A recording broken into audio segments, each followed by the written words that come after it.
En 1970, Joseph Ratzinger, el que sería el Papa futuro Benedicto XVI, abordó unos temas, unas cuestiones que son plenamente actuales en el día de hoy, que es ¿por qué permanecer en la Iglesia cuando atraviesa momentos de crisis, de confusión, de debilidad? Y Ratzinger constataba que la Iglesia parecía apagarse en algunas almas y disgregarse en numerosas comunidades. Por eso, ante esta situación, lejos de caer en la tentación de abandonar a la Iglesia, él propuso redescubrir las verdaderas razones de la fe y de la pertenencia eclesial. Por eso, en el día de hoy, damos la bienvenida a todos los televidentes a este Veamos, en el cual abordaremos estas tormentas en las cuales vive inmersa la Iglesia en el día de hoy. También estamos en el próximo programa preparando cómo nosotros queremos seguir en la Iglesia a pesar de esta tormenta. Haremos este programa hoy y no se pierdan el siguiente, porque será donde resolveremos con esperanza el por qué seguir en esta Iglesia, en esta barca, a pesar de la tormenta en la cual nos encontramos inmersos. Veamos.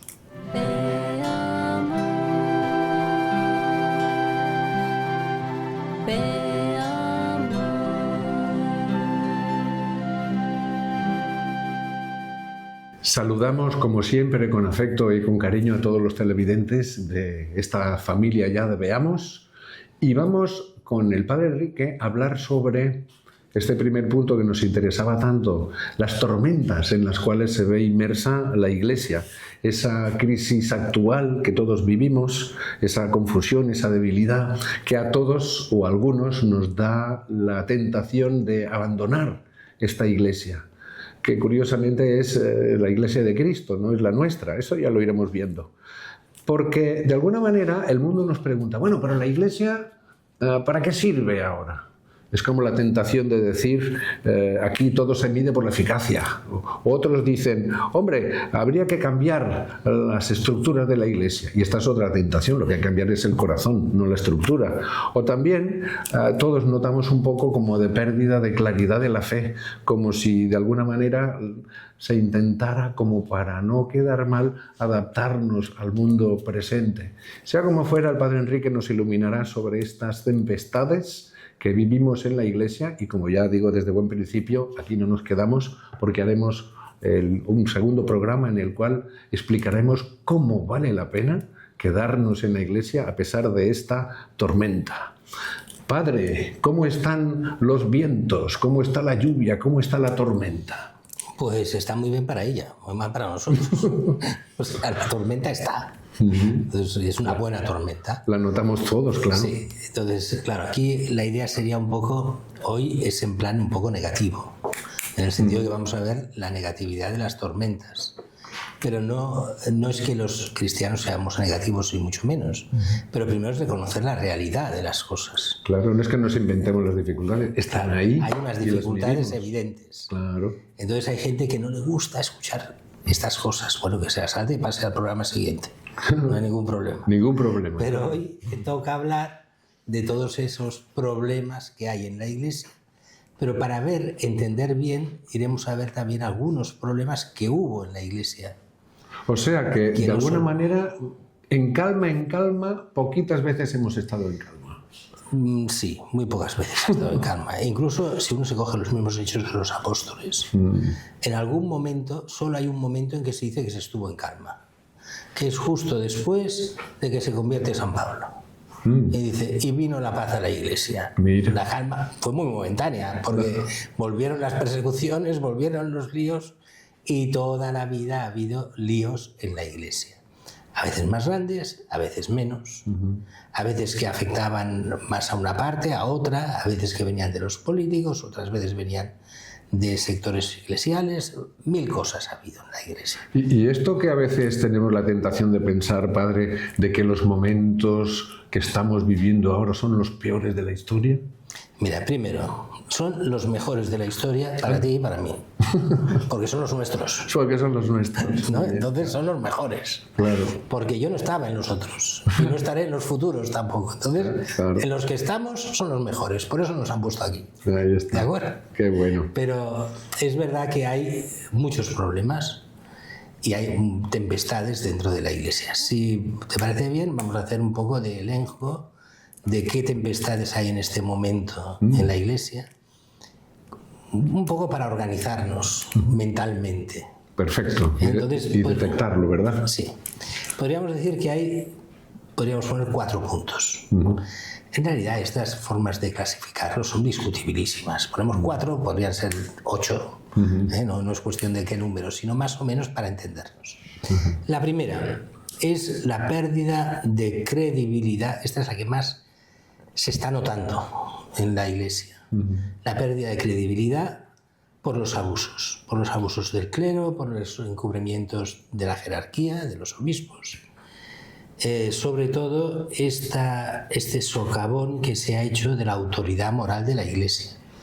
Antiguamente la Iglesia hablaba y había una autoridad moral que, bueno, los partidos anticristianos no hacían ni caso, pero el pueblo sí. Y mucha gente hacía caso. Hoy en día ha dejado de ser, no del todo, pero digamos que ha bajado mucho el referente moral de la Iglesia para cualquier problema. Hoy la gente pues sigue antes un influencer o cualquier cosa, y cualquier ideología va antes de lo que diga la Iglesia. Esa es la apariencia. Pero ¿qué realidad hay detrás? Que no está en verdad. Porque las ideologías cambian cada 3 días. Entonces vas viendo y van cambiando y cambiando y cambiando. Y no se dan cuenta de lo que ayer era un dogma, hoy ya está pasado de moda. Entonces, claro, la gente que piensa se da cuenta que eso no funciona. Los que no piensan se van dejando llevar de las nuevas modas. Pero eso sí que hace que te dejas llevar por la ideología, no te dejas llevar por la verdad. Entonces la Iglesia, claro, recordemos que la Iglesia es columna y fundamento de la verdad. Claro. Entonces, por eso es importantísimo lo que la Iglesia enseña. Y por eso sabe muy mal que el referente moral se haya perdido o se esté perdiendo a estas marchas forzadas en estos últimos 50 años, para entendernos. Primero es esta pérdida de credibilidad que se ha dado precisamente por los abusos. Porque la idea, bueno, esto salía hace muy poco aquí en España, ¿no? Del gobierno, cuando aquí están apareciendo escándalos gravísimos, día sí y día también del gobierno, pues cuando los obispos, un obispo dijo que bueno, esta forma de actuar del gobierno y tal, de forma muy suave, pero hacía ver que hay demasiados escándalos. ¿Qué os habéis creído? ¿Qué queráis? ¿Que digamos que toda la Iglesia es solo abusos? O sea, era la amenaza constante de decir en la Iglesia todos son abusos, con lo cual vosotros no tenéis derecho a hablar. Perdone, los abusos en la Iglesia son ni la 10ª parte de los abusos en la sociedad. O sea, con respecto a las personas, o sea, son menos de una 1000ª parte de los abusos del clero respecto a toda la sociedad, pero menos proporcionalmente a las personas, menos de un 1% de lo que serían los demás. No importa. Solo se pone el acento en lo que la Iglesia hace mal. En parte con razón, porque la Iglesia no debería, en teoría, hacer nada mal. Pero lo hace. Perdón, lo digo mal. Lo hacemos los cristianos, no la Iglesia. Sí. Los hijos de la Iglesia. Los hijos de la Iglesia, sí. Juan Pablo II. Son los pecados de los hijos de la Iglesia. De los hijos de la Iglesia. A mí en la misa hay una,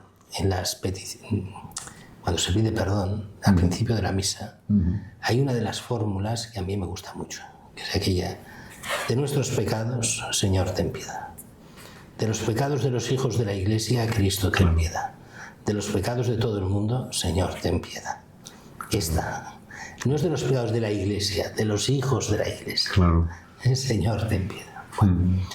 Entonces, ¿qué es lo que pasa? Que eso, sobre todo los encubrimientos de los obispos, que han sido, aquí no vamos a contemporizar, han sido, digo que han sido esos encubrimientos. Aunque aquí habría mucho de decir a quién se encubre y a quién no. pero eso sería otra historia. Pero se han encubierto muchas cosas y eso ha hecho que la credibilidad de los pastores haya caído por el suelo. Ahora habrá un obispo y ¿quién le hace caso? El buen cura y basta. Y algún buen fiel y ya está. ¿Me explico? También es verdad que esta forma de hablar políticamente correcta que tienen el 90% de los obispos hace que sea complicado que los tomemos en serio, porque hablan de cara solo a lo políticamente correcto, de cara a la galería, pero no hablan desde el Evangelio según Cristo. Todos, no, unos cuantos. ¿De acuerdo? Entonces, cuesta seguirlos y han conseguido que la sociedad no les tenga en cuenta. En este momento el obispo puede decir lo que quiera, que la sociedad ni reacciona y a lo que digan los obispos. Solo reacciona si el Estado, los políticos se meten por en medio. No, hay aquello famoso, ¿no?, que decían cuando habla la Iglesia de cualquier tema, siempre dice, Jesús lo dijo, al César lo que es del César y a Dios lo que es de Dios. Vosotros meteros en las sacristías y en las iglesias, pero en el mundo mandamos nosotros y no tenéis voz ni voto. Y hay que recordarnos que cuando se dice al César lo que es del César y a Dios lo que es de Dios, el César es de Dios. Hay que recordarles que los políticos están bajo Dios, no contra Dios, y que pagarán por todo lo que hacen y serán juzgados en todo lo que hacen. Quiero decir que ellos no tienen bula para hacer lo que quieran ante Dios, sino que han de seguir la voluntad de Dios. Eso no se dan cuenta, pero serán los juzgados más duramente que nadie, los mismos políticos. Y más cuando se ponen contra Dios, como hacen tantas veces. Pero bueno, esto sería el primer punto, pérdida de credibilidad. Pérdida de credibilidad. Segundo punto, que es un hecho, la secularización y la pérdida de fieles. Esa pérdida de credibilidad, más el hecho de que muchos sacerdotes, sobre todo desde los años 60 hasta ahora, han sufrido unas crisis inmensas y han dejado el sacerdocio.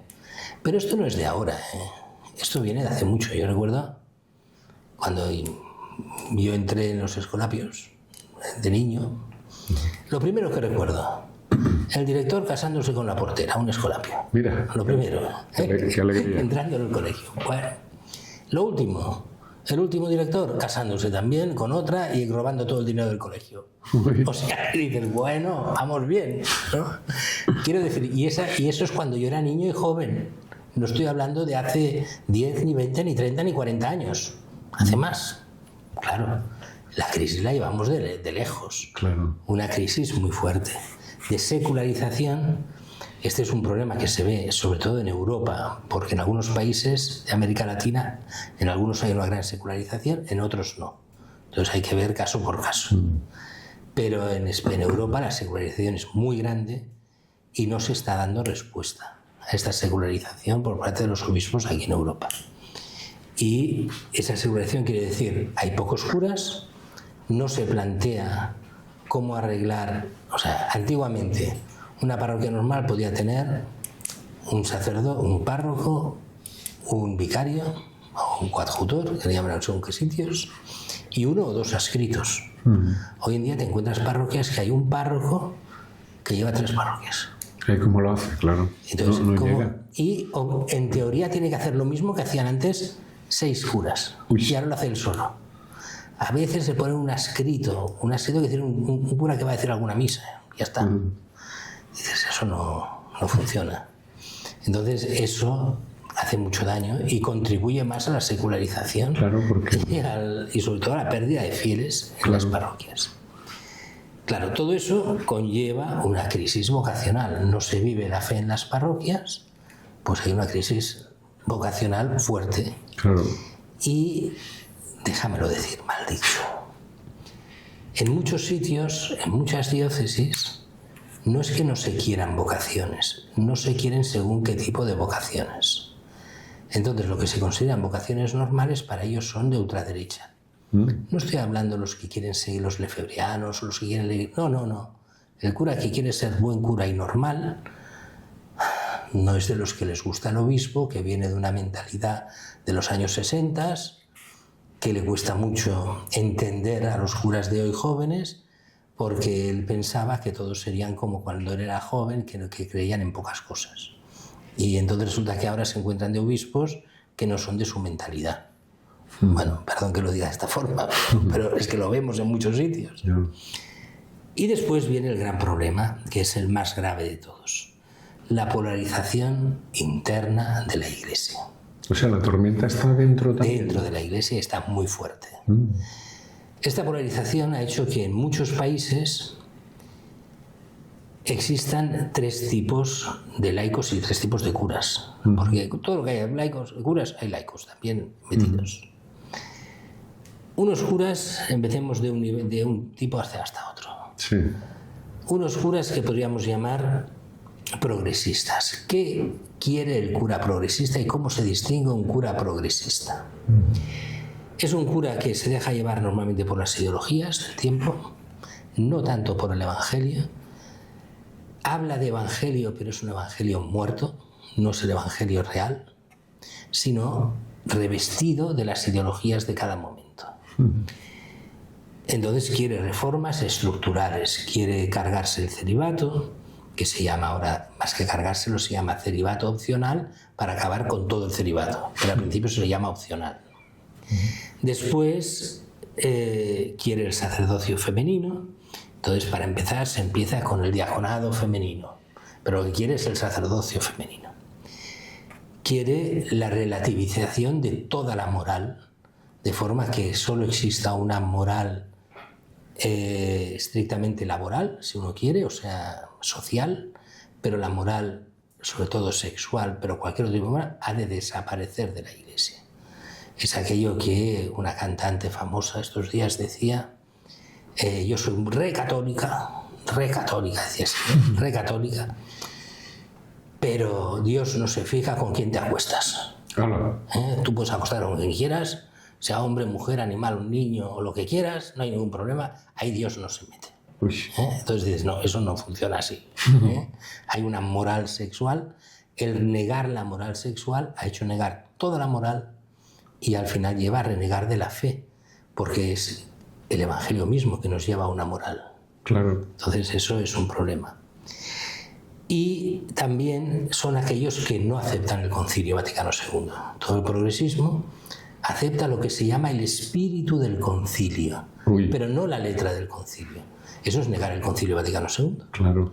Lo que aceptan es un espíritu del concilio, que quiere decir todo lo progresista y todo lo que sea cambio es bueno. Todo lo que sea anclarse a una tradición o a un magisterio de toda la vida, eso es malo.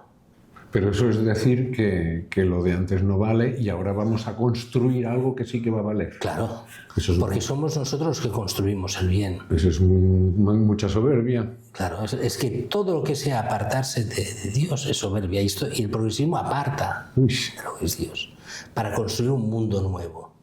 El mundo nuevo que sale del espíritu del concilio. Claro, eso ya vemos que no va. Después decíamos 3 tipos. El progresista. El segundo tipo, que podríamos llamar, si quieres, no sé si empezar por uno o por el otro, pero bueno, empezamos por lo que diríamos los que intentan ser centrados, o sea, los que intentan estar en el centro. Estos serían los que creen en lo que es la tradición y el magisterio de la Iglesia y que creen en la letra, o sea, en la letra quiere decir en el Concilio Vaticano II, lo que dice. Esto es como si alguien me dijera, yo creo en el espíritu del concilio de Éfeso, pero no creo en el concilio de Éfeso, en lo que dice. O sea, yo creo que el concilio de Éfeso, no creo en el concilio de Éfeso que dice que la Virgen es la Madre de Dios, pero sí que creo en el espíritu del concilio de Éfeso. ¿Qué quiere decir eso? Muy raro eso. No tiene sentido, ¿no? Pues bueno, el que cree en un concilio es el que cree en los textos, en lo que enseña el concilio. Claro. Entonces, la gente centrada, diríamos así, para decirlo de alguna forma, es aquel cura que cree en lo que enseña la Iglesia, normalmente, y que cree en los textos del Concilio Vaticano II como una continuidad con el magisterio de toda la Iglesia.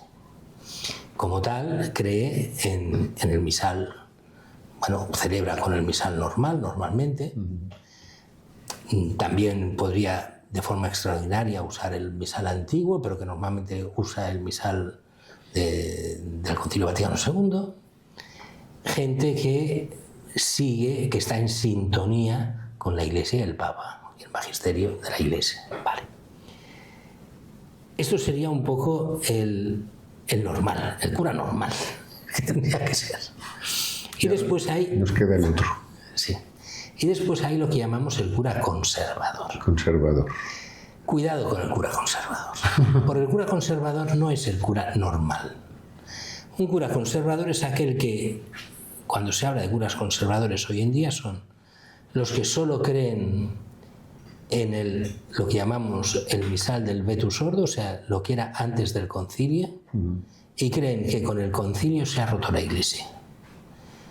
Y no creen en el Concilio Vaticano II, que venga de Dios ni mucho menos, y de hecho, aunque para algunos no lo expresan así, y otros sí, para muchos, el Papa es un antipapa, no es Papa. Y la Iglesia se ha roto desde el concilio, y son los que ellos se creen que defienden la fe de toda la vida, pero que desprecian y anulan y niegan a todos los que han venido después que ellos, a todos los que han venido después del Concilio Vaticano II. El conservador es el que no cree que sea ni válida la nueva misa y que excomulga a todos los que no piensan como él, que están fuera de la fe de la Iglesia, desde el Papa hasta el último obispo, y hasta el último cura, y hasta el último fiel que sigue al Papa. Estos están excomulgados porque son progresistas todos. Y eso no funciona así. ¿Me explico? Ese conservadurismo lo que ha llevado es al cisma. Y que a esta gente se ha auto-eliminado de la Iglesia. Ya no son de la Iglesia esta mentalidad así. Que todos sean conscientes o no es otra historia, porque hay muchos de ellos que están tan convencidos de que solo ellos tienen la razón que se creen que ellos solo son la Iglesia y nadie más. Y dices, no, oiga, la Iglesia se basa en la comunión.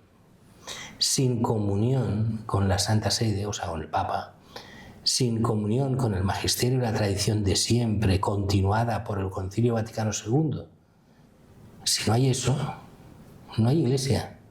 Entonces se transforman en una secta, que es lo que está pasando en este momento en algunos grupos. Se definen como secta. O sea, cuando a ti te definen como secta es que ellos se han separado y ellos son la secta. ¿Me explico? Bueno, entonces, todo eso, ¿para qué este esquema? Para entender que ahora hay muchos problemas en la Iglesia. Estos problemas afectan a los fieles porque se los encuentran. Y entonces, a mí lo que me gustaría hacer ver es, si tenemos tiempo, que no sé cómo estamos de tiempo... Un minuto, padre. Pues bueno, decir que, pues muy brevemente, sean 2 minutos, pero muy brevemente, todo eso no es nuevo. Todo eso ha existido toda la vida. Desde los primeros concilios, donde cada concilio se hicieron herejes, pasando por la reforma del cisma, bueno, por el cisma de Occidente. O sea, cuando en Occidente, bueno, primero con la reforma de Baldo, donde San Francisco hizo la reforma interna nuestra, y Baldo se salió de la Iglesia con muchos que todavía están fuera de la Iglesia, siglo XIII. Los valdenses. Los valdenses. Pasando, decíamos, por el cisma de, bueno, el de Oriente ya pasó en 1054, el de Occidente ya en el siglo XIV. Después pasamos a la Reforma Protestante, que empieza ya siglo XVI. Y después pasamos a no sé cuántas otras sectas que van saliendo poco a poco, hasta llegar a los veterocatólicos de 1870, con el Concilio Vaticano I, pero antes con todos los ríos con los liberales, después el modernismo que tuvo que atajar Pío V, el neomodernismo que vino justo antes del Concilio Vaticano II, y con todos los que rompieron la Iglesia a partir del Vaticano II, la gran crisis posconciliar. Todo eso en toda la historia y lo que me he saltado. ¿Me explico? Entonces, cuando uno dice, ante todo esto, no puedo ni respirar, dices, respira, tranquilo, porque basta estar con el Señor y basta continuar con la auténtica Iglesia de Cristo, que es la de siempre. Pero esto me parece que lo iremos viendo más adelante. Sí, señor. Por eso acabamos con el Veamos del día de hoy, que no sé si a ustedes les pasa como yo, que estamos un poco mareados en esta tempestad de la Iglesia. Como podemos ver, como decía muy bien el Padre Enrique, hay motivos potentes para la esperanza, pero eso ya lo trataremos con más detalle en el próximo programa, que les decimos que no se lo pierdan, porque claro, aquí no hay nada más grande que saber a dónde cogerse en medio de la tempestad, como el Evangelio, ¿verdad?